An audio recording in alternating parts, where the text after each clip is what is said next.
Sleeping বুদ্ধার আকৃতিতে কাঞ্চনজঙ্ঘা, পাইনবন, চা বাগান, মনাস্ট্রি, মেঘেদের আনাগোনা এবং রাতের আকাশের দৃশ্য উপভোগ করা, আর যদি সময় সুযোগ হয় পশুপতি, শ্রীয়ন্তু এবং কন্যামের দিকটা একদিন ঘুরে নেওয়া।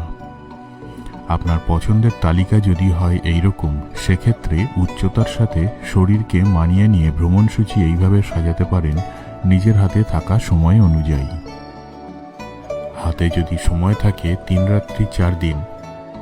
প্রথম দিন সীমানা, উচ্চতা 7500 ফুট।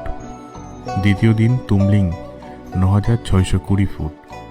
তৃতীয় দিন থাকুম ভ্যালি, 11154 ফুট অথবা সান্দাকফু, 11930 ফুট।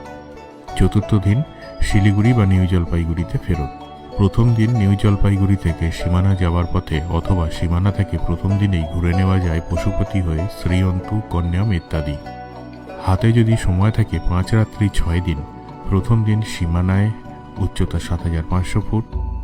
তৃতীয় দিন তুমলিং, উচ্চতা 9620 ফুট। তৃতীয় দিন থাকুম ভ্যালি, 11154 ফুট।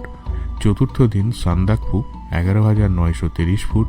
পঞ্চম দিন আপার চিত্রে, 8350 ফুট এবং ষষ্ঠ দিন শিলিগুড়ি বা নিউ জলপাইগুড়িতে ফিরে আসা।